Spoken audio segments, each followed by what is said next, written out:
Libro Iniciación, sexta y última parte. Roca y las 12 pastillas. Los acontecimientos posteriores se precipitan con tal rapidez que al recordarlos me parecen un sueño. Empecé a transmitir a la gente las verdades que Ptahhotep me había enseñado en el templo. Cada vez asistía más gente a mis conferencias, como caminantes sedientos que buscan saciar su sed bebiendo el agua de la vida de los profundos misterios de la iniciación en el yo divino. Mi trabajo no ha cambiado desde entonces.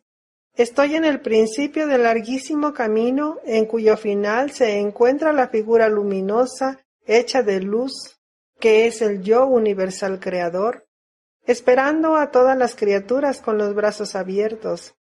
Yo estoy colocada al principio, mostrando el camino a las incontables ovejas que buscan la luz y caminan una al lado de la otra, lentamente y siempre en dirección a la figura luminosa, tal como lo vi en aquella visión en los montes Dolomitas. Fuera, en el mundo exterior, mi karma, creado por mi carácter y mi destino, se desarrolló según las leyes del tiempo y el espacio. Me quedé sola con mi tarea, sin un guía de quien hubiera podido recibir consejos, sola como todos aquellos que quieren llegar a trabajar en la gran obra como colaboradores independientes y confiables. Solo rara vez, cuando llegaba a un punto decisivo de mi vida, recibía ayuda y orientación de las fuerzas superiores que dirigen la tierra. No obstante, debía resolver por mí misma todos mis problemas. A pesar de todo esto, siempre ocurría algo que me recordaba mis experiencias en Egipto.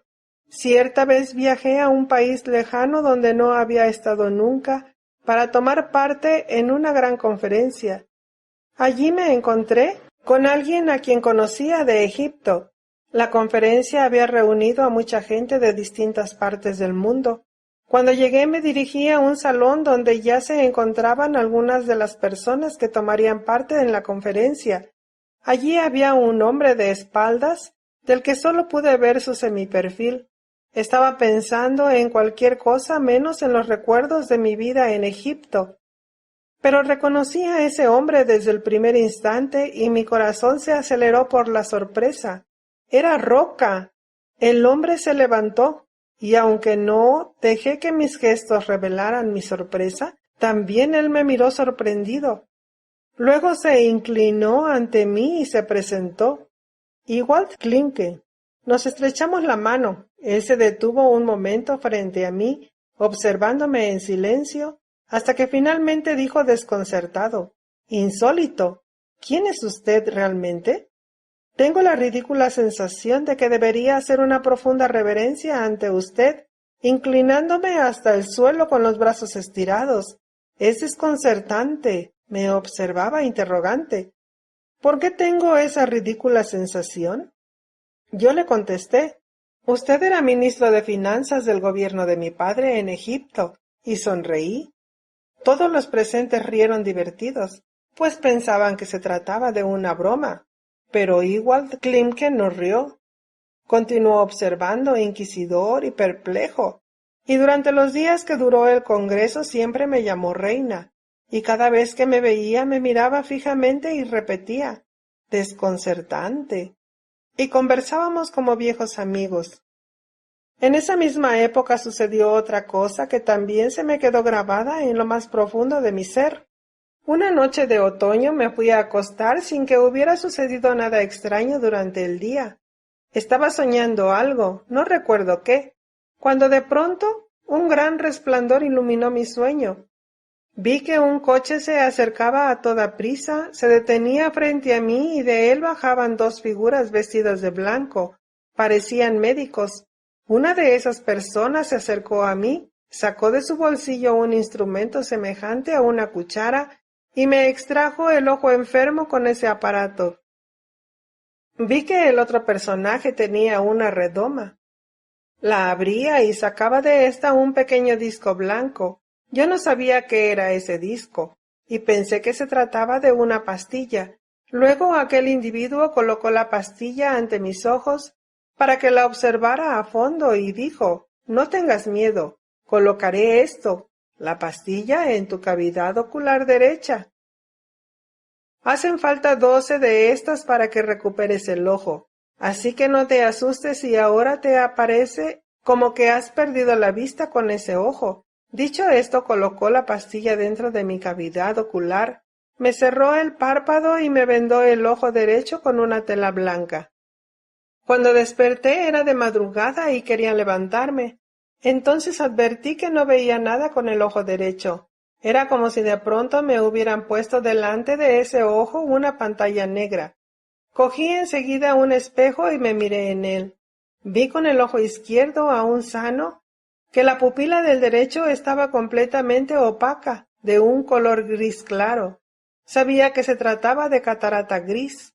La catarata gris se había venido desarrollando en mi ojo derecho desde hacía algunos años, pero progresaba lenta e imperceptiblemente, y hasta el día anterior todavía había podido ver bastante bien.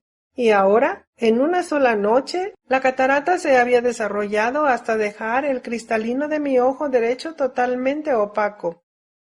«No te asustes», retumbaba en mis oídos la voz del visitante nocturno de mi sueño. «No, no me asusto. Empezaré de nuevo mi peregrinaje de un médico a otro. Alguno de ellos podrá operarme». Hacía mucho que había aprendido que asustarse no sirve de nada. Pero, ¿qué podían significar esas 12 pastillas que hacían falta para que yo recuperara el ojo? ¿Qué podían ser?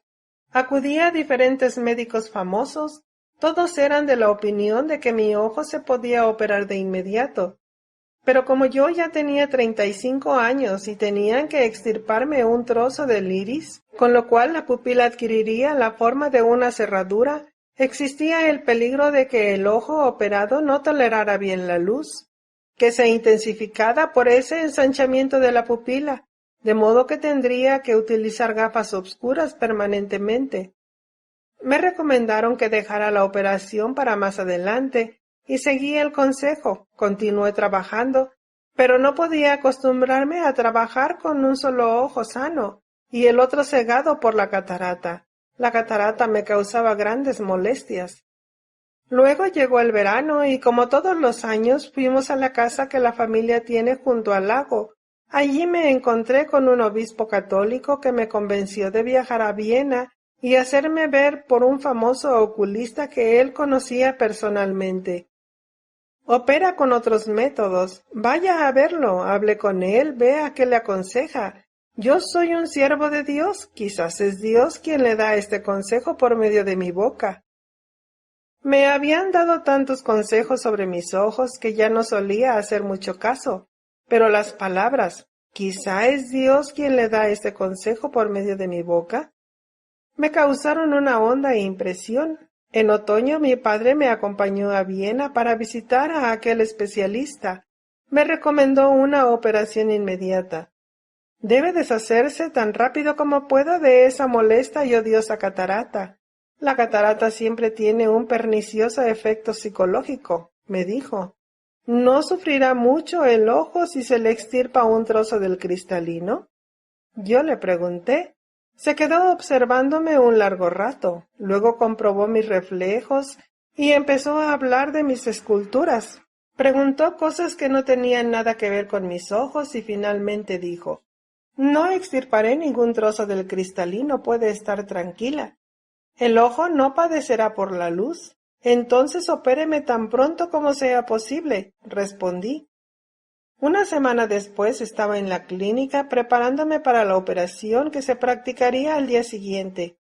Era una bonita noche de otoño y antes de irme a la cama me acerqué a la ventana para contemplar la hermosa ciudad.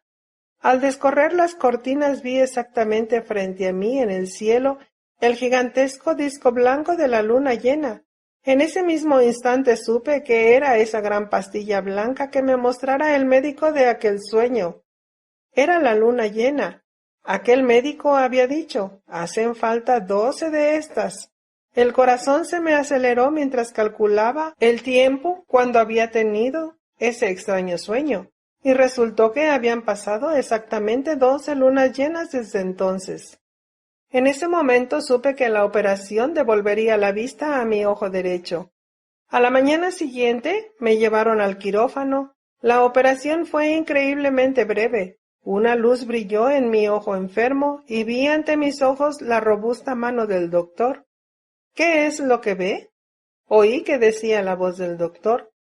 Su bendita mano, profesor, contesté. Mis dos ojos estaban unidos otra vez. Cuando me sacaron de la sala de operaciones, escuché entre un abrir y cerrar de puertas la suave voz de mi padre. ¿Cómo ha ido, Esther?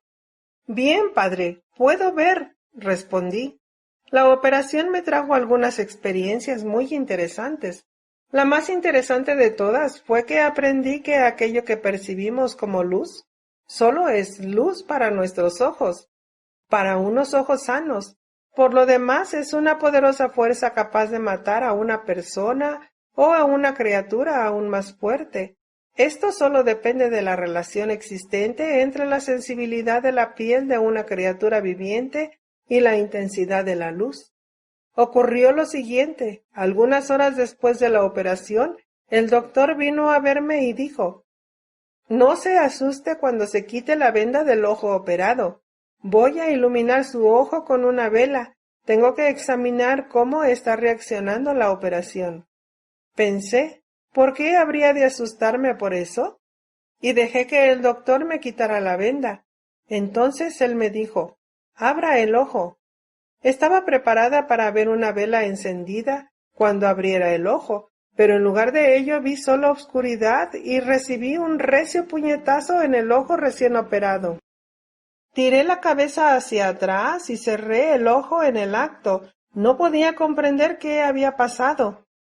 Entonces escuché que el doctor reía y decía: «¿No le he dicho que no debe asustarse? La retina es ahora tan sensible que incluso la luz más tenue la siente no como una luz, sino como un fuerte golpe. Siga descansando. Volveré dentro de algunas horas para examinar ese ojo». «Hasta ahora todo va bien», dijo y salió de la habitación. Me quedé sola en la oscuridad meditando. ¿Qué es la luz? ¿La misma luz que un ojo sano percibe como la llama de una vela? ¿Puede también sentirla como si se tratara de un doloroso puñetazo? No he visto ninguna luz. Solo he sentido un fuerte golpe que hizo que mi cabeza retrocediera. La única conclusión posible es que si existiera una criatura cuya piel fuera tan sensible a la luz como la retina de mi ojo operado, bastaría dirigir sobre ella la luz de una linterna, aunque fuera desde una gran distancia, para matarla. Pero debe existir algún tipo de luz. Eventualmente podría llamársele ultraluz, mucho más intensa que esta que podemos percibir como luz con nuestros ojos humanos. Una luz que, de acuerdo a la sensibilidad de la piel que tenemos en este planeta, podría matarnos del mismo modo como la luz común y corriente podría matar a una criatura cuya piel tuviera la misma sensibilidad que un ojo operado. Comprendí que todo depende únicamente de la relación existente entre efecto y resistencia, y vi con claridad que pueden existir incontables tipos de vida en los diferentes planetas y galaxias del universo. Pensé, por ejemplo, que si en Urano o Neptuno existieran seres parecidos a los humanos, quizás estos tendrían una piel tan sensible como la retina de mi ojo recién operado, y que para que estas criaturas vieran la luz solar de la misma manera como la vemos nosotros desde la Tierra, que está mucho más cercana al Sol que esos planetas, sus ojos tendrían que poseer una sensibilidad inimaginable para nosotros. ¿Pero acaso hace falta ir tan lejos? Los diversos animales que habitan en las profundidades oceánicas poseen ojos así y cualidades que nosotros no podemos comprender, porque jamás podríamos existir en las tinieblas en que viven esos animales abisales.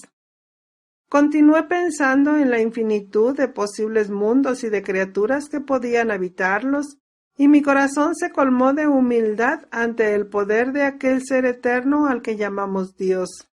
Otra cuestión interesante que aprendí gracias a la operación fue el hecho de que así como los pulmones no respiran el aire para sí mismos, sino para todo el cuerpo al que se lo transmiten, así también los ojos no perciben la luz para sí mismos, sino para todo el cuerpo y la transmiten a éste, pues la luz es fuerza. 3 días después de la operación, el doctor entró en mi habitación con una enfermera y dijo: «Ahora se sentará usted en este diván. Póngase las zapatillas. La enfermera la ayudará».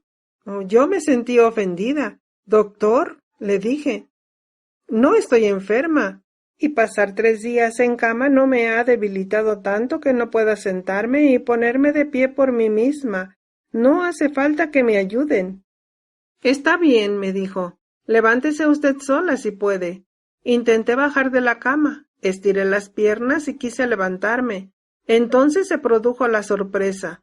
Mis piernas y mis pies estaban tan débiles, tan faltos de fuerzas, que me hubiera caído al suelo de no ser porque en ese mismo instante unas manos fuertes me tomaron de ambos lados y me ayudaron a tenerme en pie.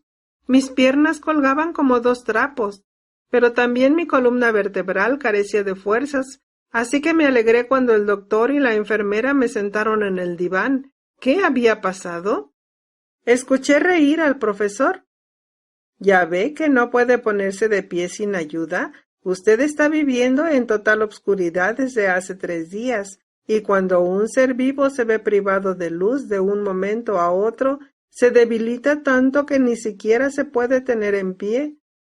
Pronto podrá volver a abrir los ojos, y recuperará sus fuerzas apenas lo haga. Pero en la guerra las mayores preocupaciones que tuvimos con los pobres soldados que perdían la vista no eran a causa de su estado anímico, sino de la pérdida de fuerzas que una ceguera repentina ocasiona inevitablemente. El alma humana es tan maravillosa que incluso ante una desgracia como la ceguera, encuentra una posibilidad interna de seguir viviendo y de hallar alegrías. Pero nuestra mayor preocupación era que esos pobres muchachos ya no podían tenerse mucho tiempo de pie. No podíamos devolverles la luz.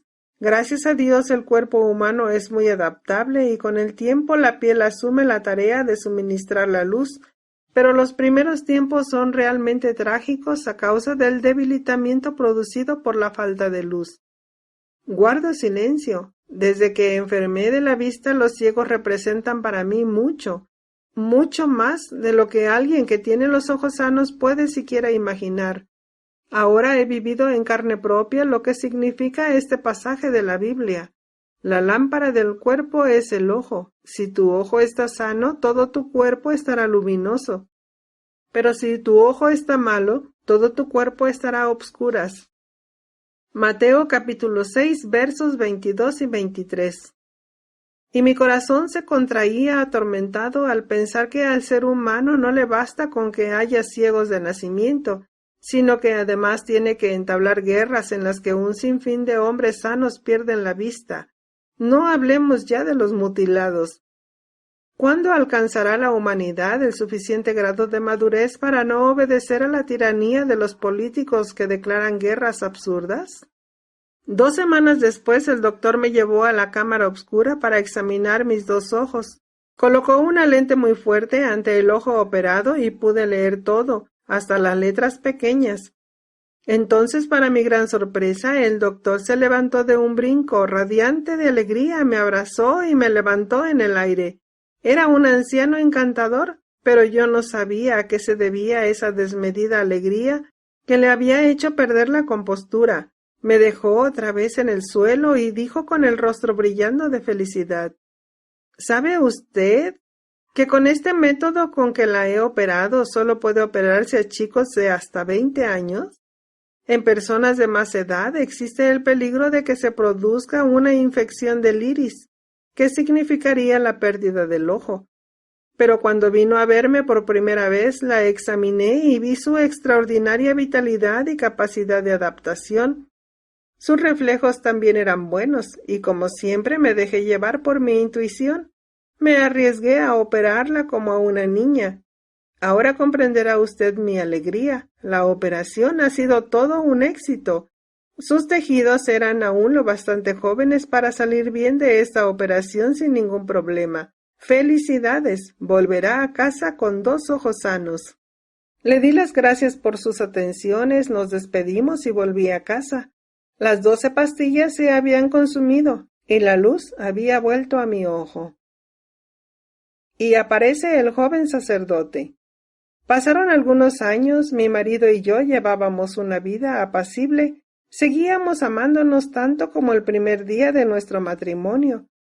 Yo trabajaba como escultora, tenía muchos pedidos y en mi tiempo libre aparecía cada vez más gente en busca de consejos. Varias veces a la semana daba conferencias sobre conocerse a uno mismo, sobre las cosas que me enseñó Faotep en Egipto, y cuando quería descansar tocaba alguna melodía en mi querido piano de cola. Todos los días practicaba ejercicios de yoga y podía alcanzar estados de trance profundo, pero la última puerta cerrada continuaba sin abrirse. Al llegar a un cierto punto, una muralla infranqueable se interponía en mi camino hacia la realización de mi yo. Cada año me retiraba varios meses a la soledad de la casita del bosque para practicar yoga. Los jóvenes árboles frutales que había plantado ya eran unos árboles fuertes y bien desarrollados, y yo practicaba sin cesar, con la mayor perseverancia, pero el centinela apostado ante la gran puerta no me permitía cruzar ese umbral. Un día de otoño dejé la casita del bosque para ir a celebrar el 70º cumpleaños de mi padre con toda la familia, los parientes y un extenso círculo de amigos. A la mañana siguiente, cuando ya estaba lista para volver al bosque, sonó el teléfono. Una vieja amiga me preguntó qué pensaba hacer esa tarde. Le contesté que estaba libre. Ha venido ese famoso escritor con quien estuve en la India, con Maharishi, y está viviendo en casa. Si te interesa, ven esta tarde y podrás hablar con él, me dijo mi amiga. Por la tarde me presenté en casa de mi amiga. Entré en el salón y vi al hombre que se había hecho tan famoso en todo el mundo por sus libros sobre los grandes yogis de la India y el yoga en general. ¿Cuál no sería mi sorpresa al ver que se trataba del joven sacerdote que en aquella vida anterior en Egipto me había ayudado con los últimos preparativos para la gran iniciación? Intercambiamos algunas palabras. Dije que había leído sus libros y que practicaba el yoga espiritual desde hacía ya bastante tiempo, pero que sin embargo aún no había podido alcanzar el objetivo supremo. Luego llegaron algunas otras personas y se formó una tertulia que duró hasta ya muy entrada la noche. No pude volver a hablar a solas con él. Al marcharme pensé, así pues, no ha pasado nada, porque secretamente había esperado que el famoso yogi blanco me ayudara a avanzar por mi senda mística. A la mañana siguiente recibí una llamada telefónica. Era otra vez mi vieja amiga. El escritor quiere hablar a solas contigo. Escuché que decía, si tienes tiempo, ven esta tarde. Fui. El escritor estaba sentado sobre el sofá en posición de loto, y cuando me senté yo también me preguntó, ¿qué desea de mí? Yo no tengo ningún deseo, respondí. Vivo satisfecha en absoluta paz interior. Entonces, ¿por qué ha venido a verme? ¿Qué espera de mí? Quiero la realidad, dije. El escritor permaneció un instante en silencio, luego me observó y preguntó, ¿y su paz absoluta? ¿No es eso una realidad? Sí, es una realidad, pero yo busco algo más. Me siento como Moisés que vio la tierra prometida, pero nunca llegó a ella. Yo creo que veo todo, pero quisiera entrar. No estoy satisfecha con mirar desde afuera lo que hay dentro. Quiero entrar. Él sonrió. Si usted se encuentra ante la gran puerta y ya ha puesto la mano en el picaporte, ha llegado muy lejos. Son muy escasas las personas que pueden llegar a ese nivel sin ayuda de un maestro. Probablemente usted ya ha recibido la iniciación en una vida anterior y ahora necesita dar el último paso, atravesar esa puerta que aún la separa de la gran meta. Yo observaba al yogi. ¿Acaso no recuerda que era sacerdote en Egipto y que nos conocimos allí? ¿O es que no quiere hablar de ello? No podía leer una respuesta en su inescrutable mirada. Ya sé todo eso. Ahora quiero entrar, respondí, aunque tenga que derribar la puerta con mis puños. ¿Y cree usted que yo puedo ayudarla? Si mi hora ha llegado, entonces sí, puede ayudarme. ¿Cree que si ha llegado su hora podré ayudarla? Volvió a preguntar. Sí, contesté. Entonces, como si hubiese estado esperando esa respuesta, señaló la silla que estaba frente a él y dijo: Siéntese, cierre los ojos y concéntrese intensamente dentro de su corazón. Hice lo que decía, cerré los ojos y me concentré dentro de mi corazón. Entonces, con los ojos cerrados, vi que una fuente corriente amarilla de luz brotaba del plexo solar del yogi. Me rodeaba como una serpiente y se dirigía otra vez hacia el yogi, rodeándolo también a él, y luego otra vez a mí y otra vez a él en forma de 8. Mientras sucedía esto, sentí que mi concentración llegaba a aquel punto que hasta entonces nunca había podido superar, y que una fuerza ajena a mí se cogía a mi conciencia y me arrastraba a través de una puerta, hacia una infinita profundidad.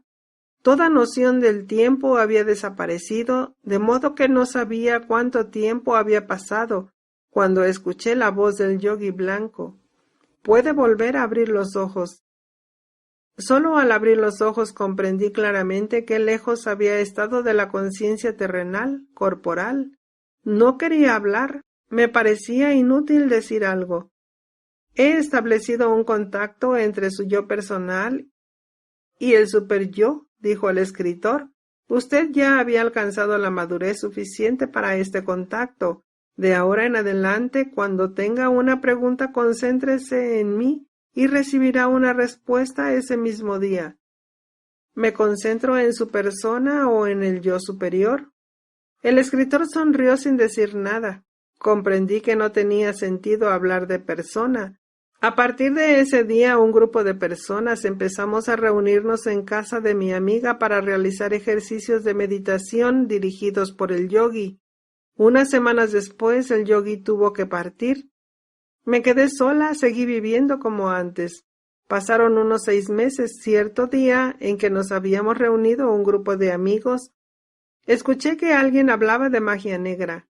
Dijo que los nigromantes escogen a algunos jóvenes a los que luego utilizaban como herramientas ciegas para llevar a cabo sus deseos. Esos jóvenes son poseídos por el nigromante, pierden completamente su autonomía y terminan destrozados. A la mañana siguiente recordé estas palabras y reflexioné sobre ellas. ¿Había sido realmente tan imprudente que me había puesto en manos del yogi blanco con absoluta confianza? Aún ahora estaba segura de que era, si lo queremos llamar así, un mago blanco, pero lo cierto es que me había puesto en sus manos sin conocerlo a fondo. ¿Era un mago blanco que practicaba la magia negra? ¿Cómo saberlo? ¿Cuál es la característica que distingue a un mago blanco de uno negro? La pregunta estaba abierta. Esa noche estábamos invitados a casa de un antiguo compañero de escuela de mi marido. Nada más llegar nuestro amigo nos contó que había estado hojeando un libro muy antiguo en el que había encontrado un capítulo muy interesante sobre la diferencia entre magos blancos y negros. Cuando un mago blanco quiere ayudar a su discípulo a seguir adelante, lo ata a sí mismo formando un 8. De esta manera la independencia del discípulo queda intacta, pues maestro y discípulo permanecen cada uno en el punto central de su propio círculo, construyendo ese punto central. Por el contrario, el mago negro anula la independencia de su discípulo, pues lo atrae hacia un círculo cuyo punto central es el nigromante y lo hace girar alrededor de este punto central, convirtiéndolo en su satélite, como un planeta que girara alrededor de un sol. Escuché su explicación estremecida. Nuestro amigo no sabía, y ni siquiera sospechaba que yo estaba buscando una respuesta a esa pregunta. Yo no había hablado de ello con nadie, y sin embargo había recibido una respuesta ese mismo día. El yo superior, Dios, siempre encuentra una boca humana cuando tiene algo que decirnos. Él no conoce ningún obstáculo. Ima y Bogar. Luego estalló la Gran Guerra. Los dos hombres de casa se vistieron de uniforme. Mi marido prestaba servicio en una de las fábricas estatales más grandes, que fue puesta bajo control militar. Tuvo que asumir el difícil cargo de comandante. Un día estábamos sentados a la mesa, cuando de pronto se abrió la puerta y mi hijo entró, en uniforme de aviador. Sentí que la tierra desaparecía bajo mis pies y que me precipitaba en un abismo. Todos los hijos de nuestros amigos que habían entrado al ejército del aire habían acabado poco tiempo después en el cementerio. Aparte de esto, cuando vi entrar a mi hijo, tuve la extraña impresión de que ya lo había visto antes vestido con ese uniforme, pero no tenía tiempo para pensar cuándo y dónde podía haberlo visto así, pues estaba espantada de que se hubiera hecho aviador. Los países que estaban en guerra con nosotros tenían aviones mucho mejores que los nuestros. Habían derribado, como jugando, a nuestros mejores muchachos, pues el ejército del aire solo aceptaba a aquellos que superaban las más rigurosas pruebas médicas.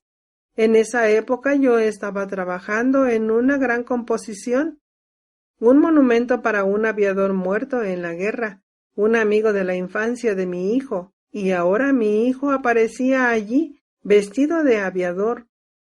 ¿Cómo has obtenido ese uniforme?, le pregunté. ¿Cómo?, preguntó a modo de respuesta. Después añadió con orgullo, he sido aceptado como aviador.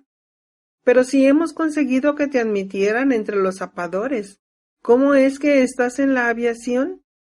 ¿Acaso el ejército del aire puede aceptar a un muchacho sin la autorización de sus padres? Madre, estamos en guerra. No necesitamos el permiso de nuestros padres, como puedes ver.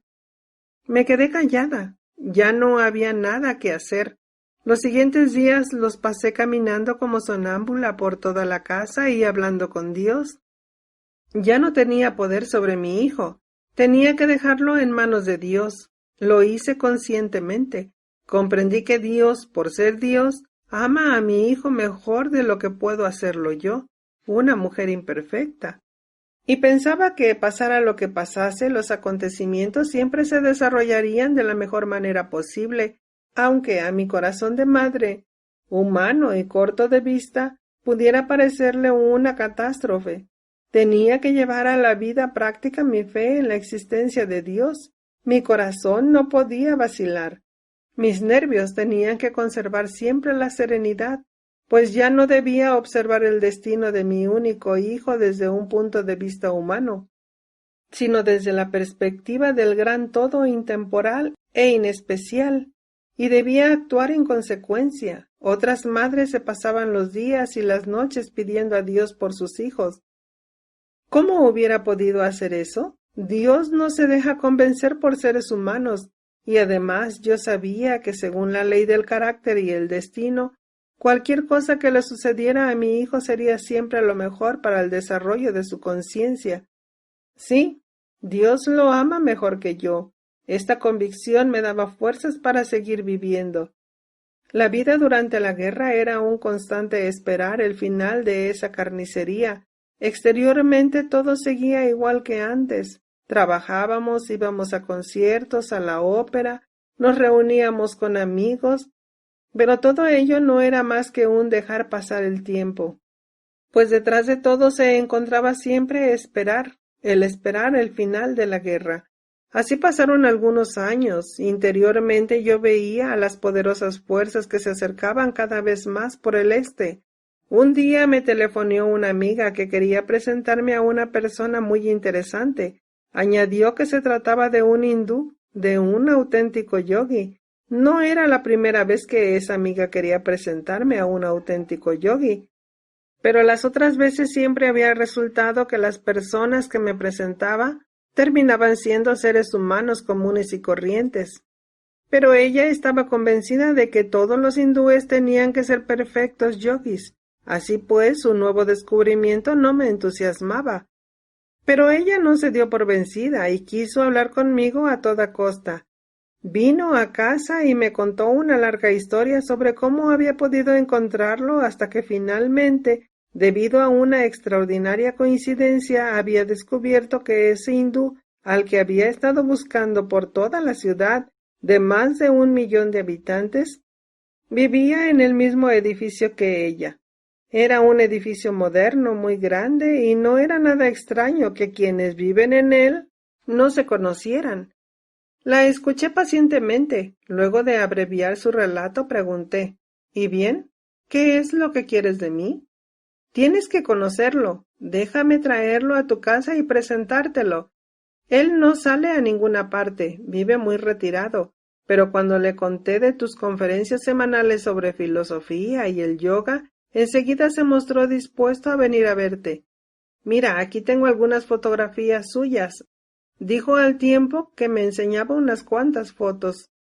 Cogí las fotografías sin ningún interés, les eché una mirada y se me cortó la respiración. Bogar.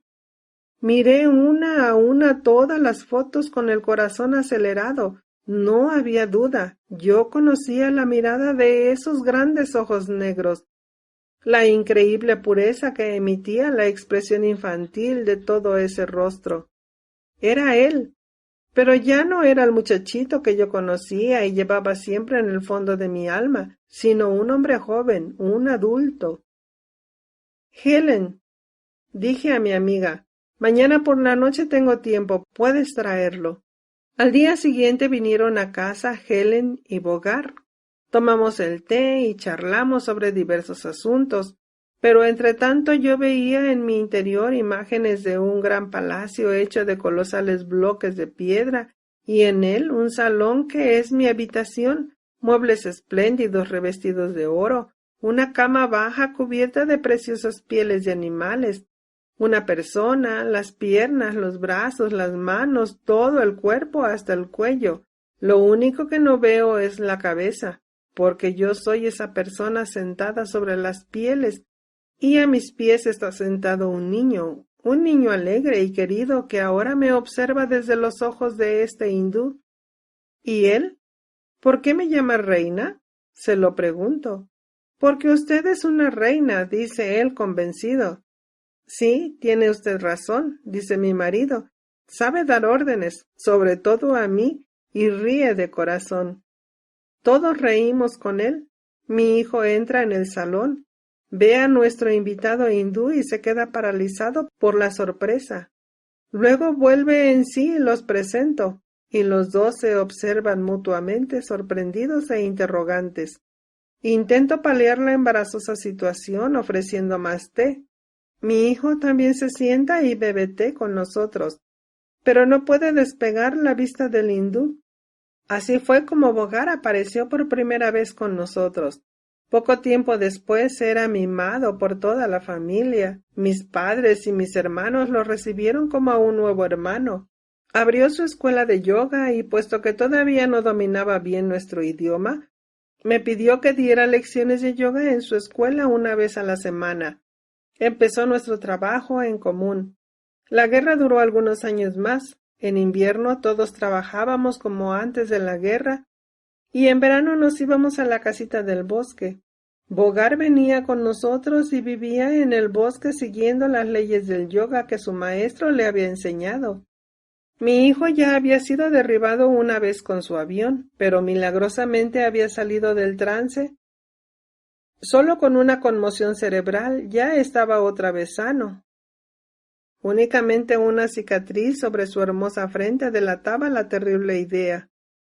Y un cálido día de verano, cuando las fuerzas del este ya estaban muy cerca de nuestra frontera, mi madre, mi querida y dulce madre, se cayó al suelo y cuando quisimos ayudarla a levantarse todavía pudo decir muy claramente: «Un infarto, es un infarto».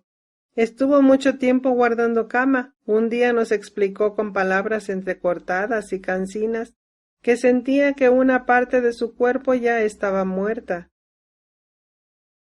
Y sabéis, añadió, es tan interesante estar un poco aquí y un poco allí. Todavía os veo un poco desde afuera, pero ahora también veo vuestro interior y veo todo nuestro futuro destino. Si me recupero un poco, os lo contaré todo. Ahora me cuesta mucho trabajo hablar. Ya estaba en contacto con el otro mundo.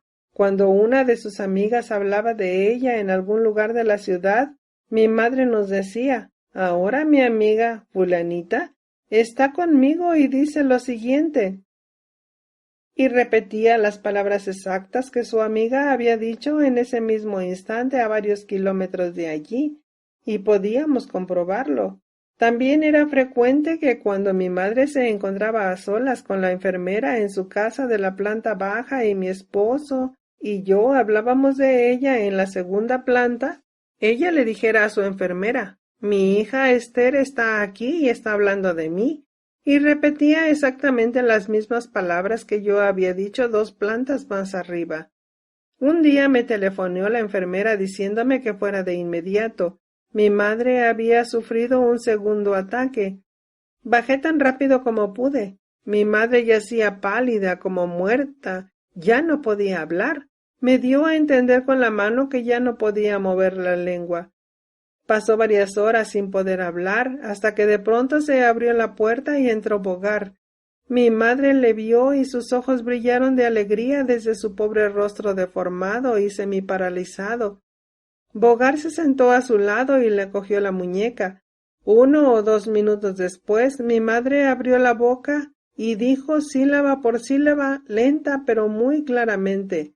De la mano de Bogar fluye hacia mí una fuerza que ahora llega a esa parte de mi cabeza donde siento una presión que me impide hablar. Gracias a esa fuerza que emana de Bogar, puedo liberarme de esta presión y volver a hablar. Quisiera deciros que... Y nos dijo algunas cosas importantes, era su última voluntad. Bogar se marchó un rato después, pero mi madre pudo seguir hablando durante media hora más, y finalmente dijo, poco a poco se está terminando el efecto de la fuerza que me insufló el querido y pequeño Bogar. Se me hace cada vez más difícil emitir sonidos y mover la lengua. Los lazos que me unen a mi cuerpo se desvanecen. Dios esté con nosotros. Fueron sus últimas palabras. 2 días después trajeron un ataúd. Su sitio en la cabecera de la mesa quedó vacío y a partir de entonces ardió siempre una vela ante la silla en la que siempre se había sentado a comer. Las pruebas se repiten. Llegó el último invierno de la guerra. El jardinero que cuidaba nuestros frutales había sido llamado a las filas hacía ya mucho tiempo y el huerto estaba abandonado. Fui a la casita del bosque para salvar lo poco que aún podía salvarse. Una noche me despertó un sonido espantoso. Sirenas, en la capital. Salté de la cama, desde la despensa podía divisarse a lo lejos la capital. En la oscuridad escuché como un sinfín de aviones pasaba volando sobre mi cabeza. El aire temblaba sacudido por los motores. Entonces empezó de repente un terrible juego de luces. Vi como las bombas caían silbando del cielo y explotaban como fuegos artificiales. Incontables cañones antiaéreos disparaban ininterrumpidamente y en la distancia los disparos parecían rojos farolillos colgantes. De tanto en tanto veía una antorcha encendida que se precipitaba hacia la tierra, y sabía que en algún lugar había una madre que esperaría en vano a su hijo. Ese angustiante juego de luces acompañado de incesantes explosiones duró aproximadamente media hora, pero a mí me parecía como si hubiera pasado una eternidad mirando desde la ventana, con el corazón congelado. Allí donde esas luces habían significado muerte y destrucción para miles de personas, allí vivían todos mis familiares y amigos, y mi hijo estaba allí arriba, convertido en una diana, a la que apuntaban esos otros pobres jóvenes que pasaban silbando en aviones, que eran mucho mejores que los nuestros, y a quienes mi hijo también tenía que disparar, reprimiendo como ellos sus sentimientos humanos. De pronto sentí que una fuerza procedente de un árbol cercano reclamaba mi atención. Dirigí la vista hacia el árbol y vi que dos brillantes ojos verdosos me estaban observando fijamente. ¡Un búho! Estaba sentado sobre una rama, inmóvil como una estatua. Nunca había visto un búho en esta región. ¿Cómo había llegado aquí? Sin quererlo, empecé a hablarle dentro de mí. Pájaro, querido pájaro, no es culpa tuya que las creencias de la gente te consideren un heraldo de la muerte. Sin embargo, ¿has venido quizá a decirme que aquellos a quienes amo y viven en la ciudad no se encuentran ya en este mundo? El búho saltó a una rama más cercana a mí, abrió de repente las alas y un instante después ya había desaparecido en el bosque. En ese mismo instante supe que un poder que todo lo domina y todo lo dirige había querido hacerme saber mediante la desaparición del ave de la muerte que todos mis seres queridos seguían con vida. Sí, todos mis seres queridos, pero aquellos miles de personas que habían muerto en esa terrible noche y todos los que habían sido muertos durante esa espantosa guerra, también eran los seres queridos de alguien. ¿Por qué habían tenido que morir? ¿Por qué los hombres se mataban unos a otros de manera tan absurda? Y aquel teatro infernal se repitió noche tras noche. Al llegar el verano, algunos miembros de la familia se trasladaron a la casa de campo. También Bogart vino con ellos. Cada terrible noche nos reuníamos junto a la ventana y contemplábamos con el corazón congelado cómo bombardeaban la capital. Cuando las sirenas anunciaban el final del bombardeo, sonaba también el teléfono. Mi esposo me llamaba para tranquilizarme, para hacerme saber que seguían con vida. En otoño volví a quedarme sola y seguí trabajando en los frutales y en el huerto de hortalizas. Al caer de la noche observaba cómo los cañones del enemigo, ¡ay, esos pobres jóvenes que tenían que ser nuestros enemigos!, se acercaban por el valle. Una noche decidí ir a la ciudad. Quería vivir las terribles horas del sitio en casa, al lado de mis seres queridos. Sonó el teléfono. ¡Qué extraño! Tenía la certeza de que ya había vivido todo eso antes. Sabía de antemano que mi esposo me llamaría en ese preciso instante y conocía literalmente las palabras que intercambiaríamos y tenía la sensación de que estaba soñando. Esa sensación no me abandonó durante los difíciles días que siguieron y que luego se convirtieron en semanas, meses, incluso años. Siempre sabía lo que iba a ocurrir en el instante siguiente, como si ya hubiera vivido antes esos terribles acontecimientos. Todo era una simple repetición, estaba segura de ello, pero no podía comprender dónde podía haber vivido una situación idéntica a esa. Cuando ya estaba en la ciudad y tuve que unirme por primera vez a los demás para bajar al sótano, muda y seria, con el corazón congelado por el sonido de las sirenas, sabía que ya había vivido todo eso antes. Lo supe siempre, durante todas las largas y terribles noches de bombardeos.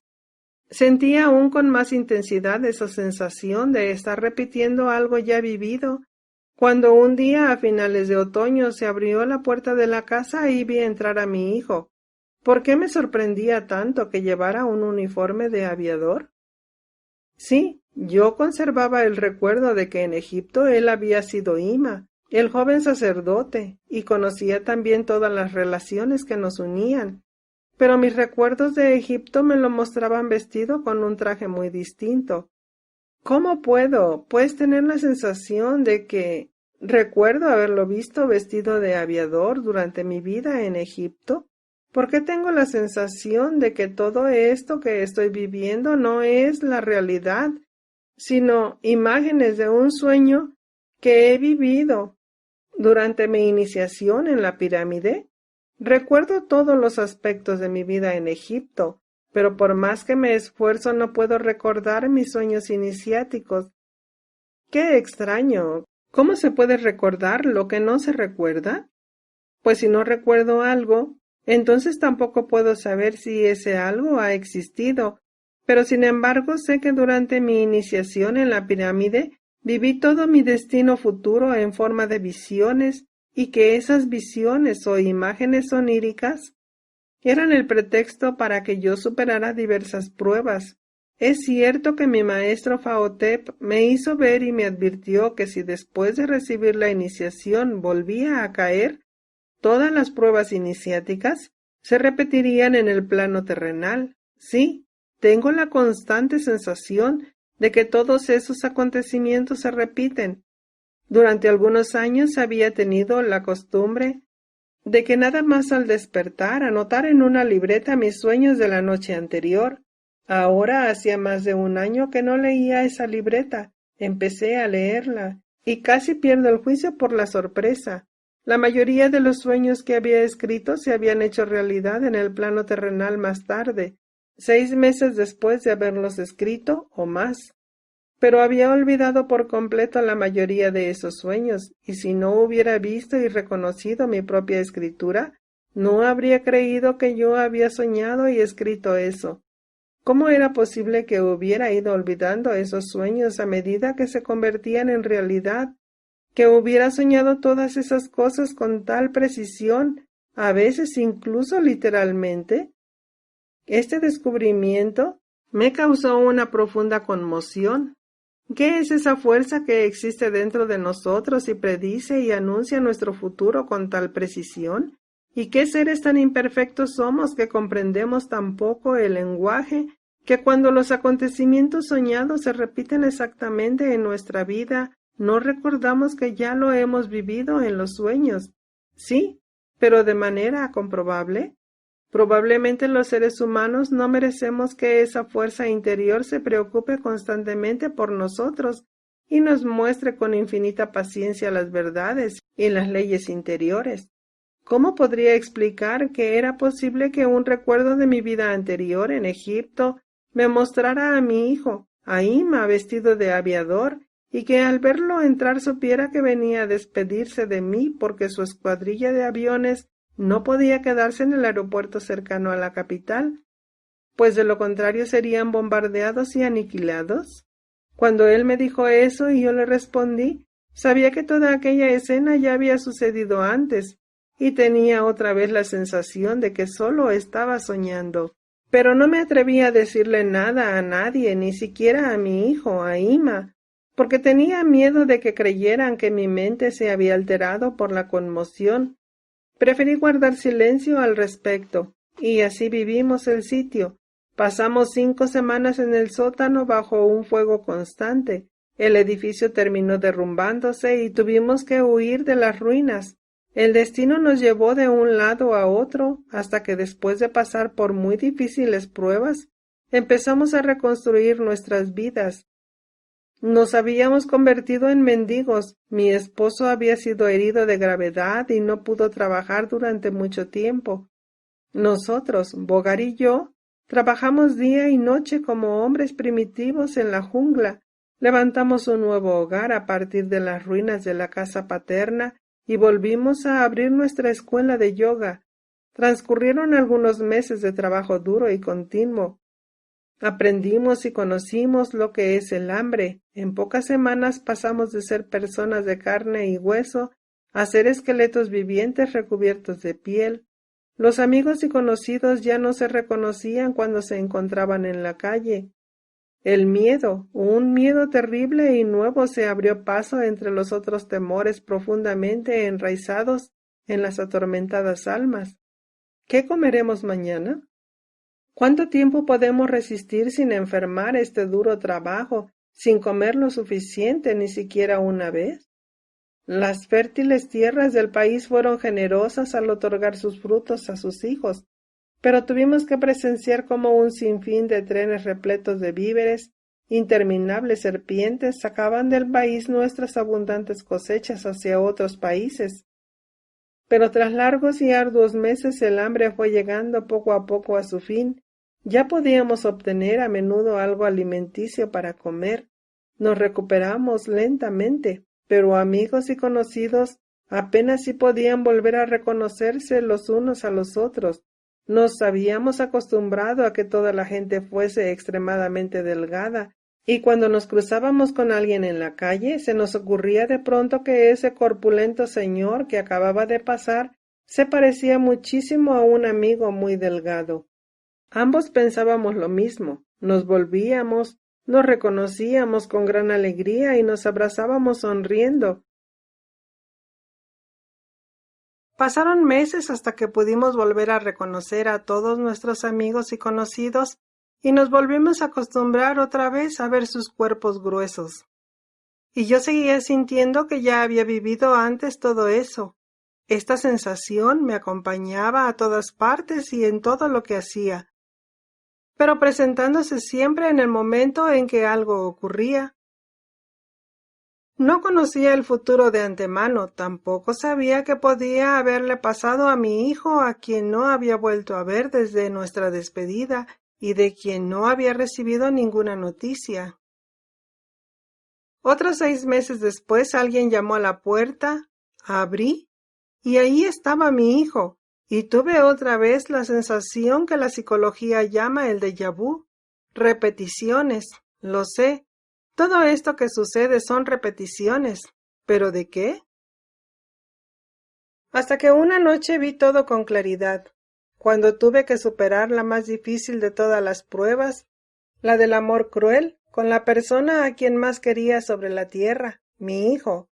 Me arrodillé una noche sobre la cama y le pedí a Dios que le mostrara a mi hijo el camino que debía seguir. Recorrí el camino que conduce hacia dentro de nosotros, hacia Dios. Me interné cada vez más hondo dentro de mí misma. Retiré mi conciencia hacia mi interior hasta ensimismarme, y de pronto me encontraba ante el 7º peldaño, ante aquel conocido 7º peldaño.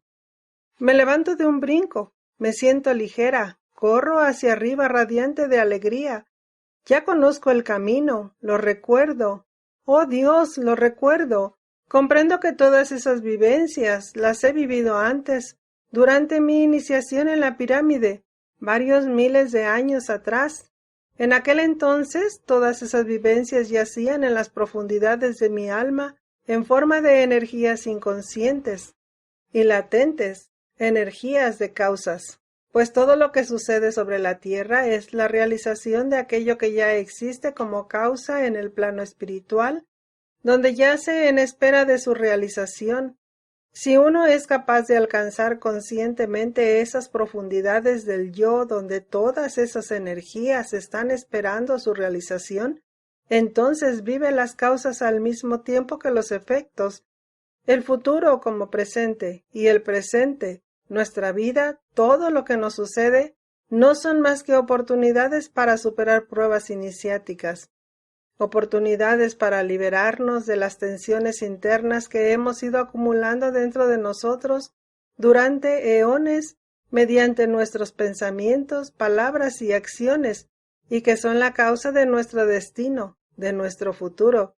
En la medida en que adquirimos conciencia de esas tensiones y las vivimos hasta agotarlas, nos liberamos de nuestra conciencia humana, sujeta y limitada por esas energías, y nos identificamos con el verdadero yo divino, Dios, que nos espera tras el yo personal. Eso es la iniciación.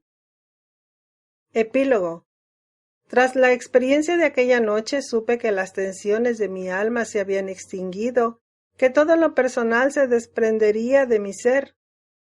Había terminado conmigo, ya no había nada que me atara a mi persona, todo lo personal desaparecería. Donde fuera que me encontrase, lo mismo en mi casa que en la calle, empezó a acompañarme siempre la extraña sensación de que no estaba allí. ¿No estaba ahí? Entonces, ¿dónde estaba? No lo sabía. Solo tenía conciencia de que mi yo nunca había estado en ese espacio, nunca había estado allí, donde se encontraba mi persona, mi cuerpo físico, sino que mi yo siempre se había proyectado hacia mi persona desde lo inespacial. Pero ahora mi yo empezaba a proyectarse no sobre mi cuerpo, sino en algún otro lugar. ¿Dónde? ¿En otro país? Supe que iría a ese otro país. Supe que tenía que ir. Pues cuando el espíritu, o sea, la causa, ya no se encuentra en determinado lugar, el cuerpo, que es el efecto, debe seguirlo y estar en el lugar donde es proyectado por la causa. Allí puede seguir viviendo, pero si el fenómeno físico no se reúne con el espíritu, desaparece, es decir, un pasaporte. Aún no era el momento de partir, todavía tenían que suceder algunas cosas más. Una noche me desperté sobresaltada. Mi padre se encontraba frente a mí y en su querido rostro brillaba una sonrisa de despedida. Comprendí. Tenía que marcharse.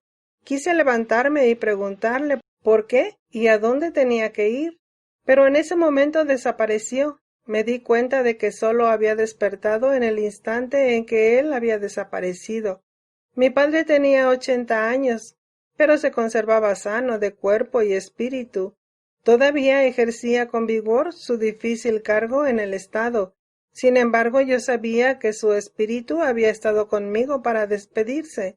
El reloj cósmico marcaba la hora en que él debía abandonar el cuerpo. Al día siguiente tuvo que ser internado en una clínica y todos acudimos allí para despedirnos de él. Ya no podía o no quería hablar. Nos miraba a los ojos uno a uno y su expresiva mirada era muy profunda y llena de amor. Luego cerró los ojos para no volver a abrirlos. Y fuimos acompañando el segundo ataúd de un miembro de la familia. Mi hijo hacía todo lo posible para conseguir trabajo, pero en vano. Pero él no se rendía, seguía intentándolo una y otra vez, siempre sin éxito. Finalmente comprendió que en este país no había un lugar para él. Y un día tomó su guitarra, aquella amiga fiel que nunca lo había abandonado, ni siquiera en los momentos más difíciles de la guerra, y se marchó a buscar un país donde encontrar un hogar y vivir y trabajar en libertad.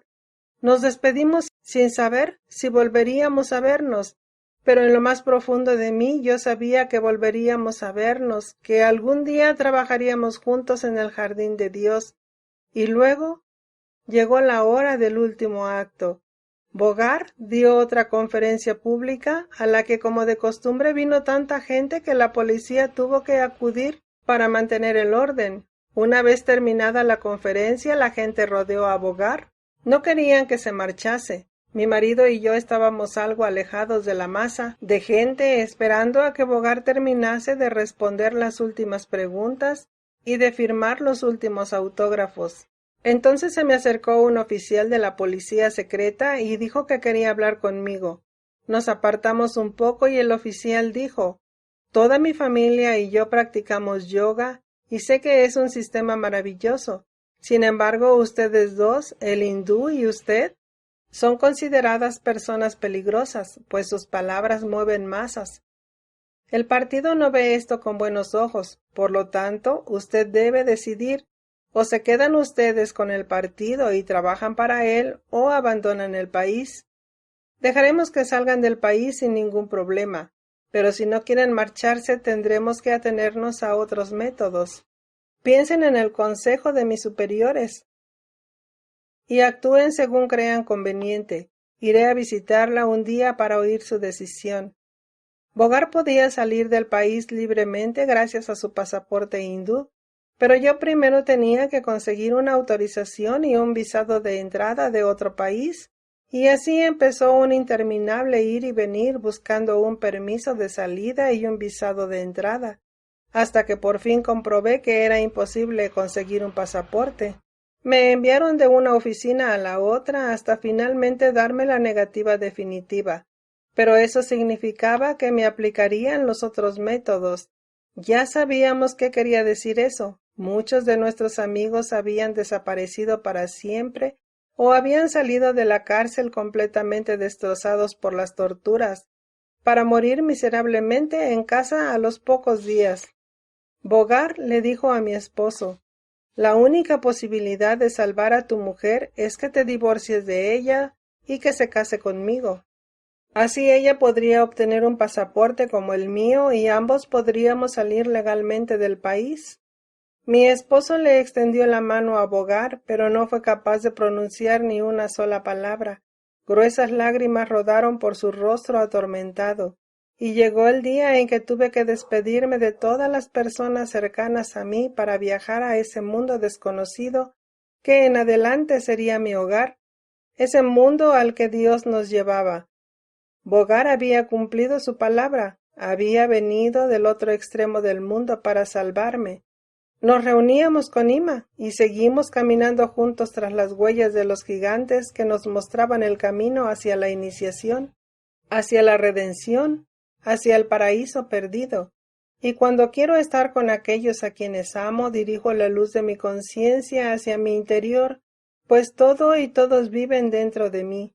El yo, que es el yo de todos los seres vivos, y por lo tanto también mi yo no conoce límites. Todo el universo está dentro de mí, y mi yo llena todo el universo. Yo soy todo aquello que existe. En todo lo que amo me amo a mí misma, pues solo creemos que no amamos aquello que aún no hemos reconocido dentro de nosotros mismos. El yo es la vida y la única realidad, y quien ha sido iniciado en el yo, lo cual quiere decir que se ha reconocido plenamente a sí mismo, ama todo y a todos por igual, pues es uno con ellos. Fin del libro Iniciación.